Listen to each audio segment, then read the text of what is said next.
Right, this video is for the 6 mark extended response question for AQA Paper 2 Chemistry in 2024, and this appeared as question 3 on Higher and the same question as question 10 on the foundation paper.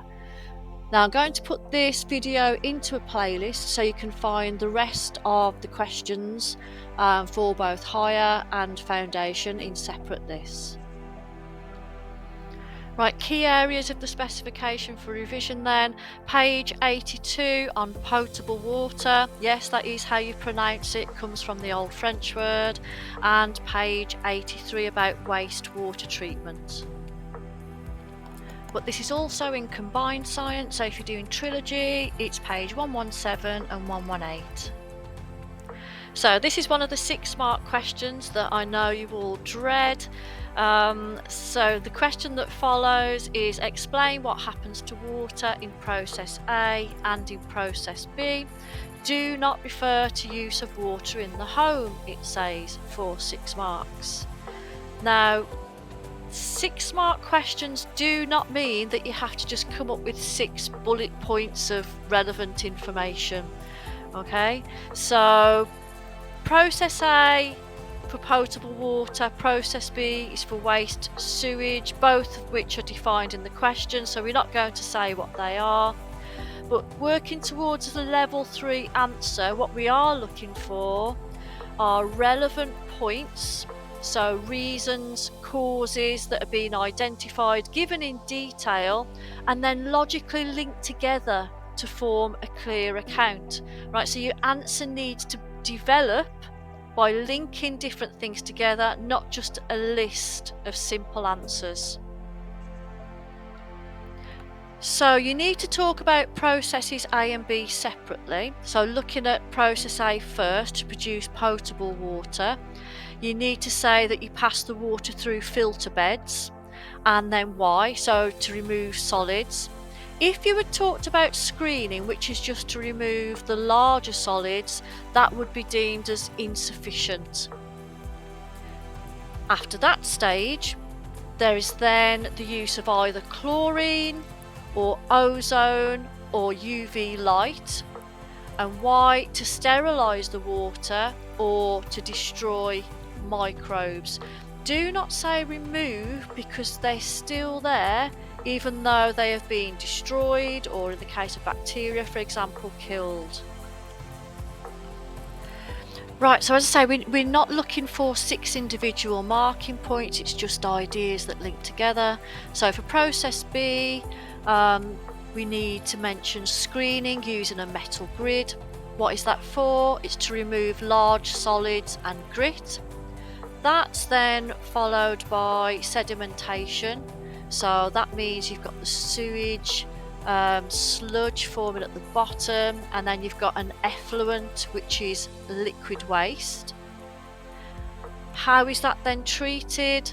So the sewage sludge is treated with anaerobic digestion, so that's by anaerobic bacteria, and then the effluent, the liquid part, that has a biological treatment by aerobic bacteria. Now, you may have learned about these processes in great detail, but we're really not looking for an essay here, even though what you may have been taught may be technically correct. But the examiner's report for this question is quite long. It says the standard demand item was generally answered quite well. A majority of students had a good overall understanding of the sequence of steps involved in potable water production and wastewater treatment, and so scored highly on this item. Weaker responses tended to focus on wastewater treatment, for which the diagram in the question, or the STEM, provided more scaffolding. Most students recognised that groundwater needed to be filtered initially. A few responses referred to screening before the use of filter beds, although only referring to screening in potable water production was considered insufficient. Sometimes the descriptions of things removed by filter beds did not make it clear that they were solid. The process of sterilisation was generally well described, although removal of microbes rather than their destruction was not creditworthy.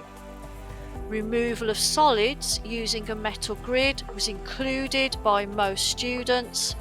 Fewer students referred to this step as screening, and again, things removed by screening were not always clearly identified as solid. Organic matter in sewage is not removed by screening, as this is treated subsequently.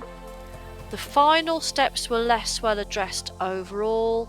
Most students referred to sludge and effluent, but again, these are featured in the diagram. But many failed to recognise that these were separated by sedimentation. Some responses confused the separation of sludge and effluent with their biological treatment afterwards. Some students recognised that sludge is treated anaerobically and effluent aerobically, but did not refer to digestion or biological treatment or an equivalent description of microbial action. References to flocculation, desalination, fluoridation or pH adjustment were considered irrelevant and ignored in the marking of this item. So around a third of students gained a level 3 and roughly another third achieving a level 2. Now you may have gathered from my last video about this paper, just for the first couple of questions, that AQA tend to make quite a few mistakes. So what do I think about the mark scheme and examiner's report for this question? Now that examiner's report was pretty long, but you may have heard me say that the process of sterilisation was generally well described, although removal of microbes rather than their destruction was not creditworthy. So I wonder where that's come from. Well, the mark scheme for the exam and the examiner's report, I would say, are correct. But hang on a minute, what does it say in the specification? Maybe it's that that's poorly written. Here we go. It talks about the removal, not destruction, of organic material and harmful microbes. Okay, so let's let the fun continue, and I'll put together 2 separate playlists for higher and foundation papers for the separate sciences, so just for chemistry, and I'll do one for trilogy as well, I think. These do take quite a lot of time, so I can't release them all at the same time, but if you subscribe, then you'll be notified when they appear.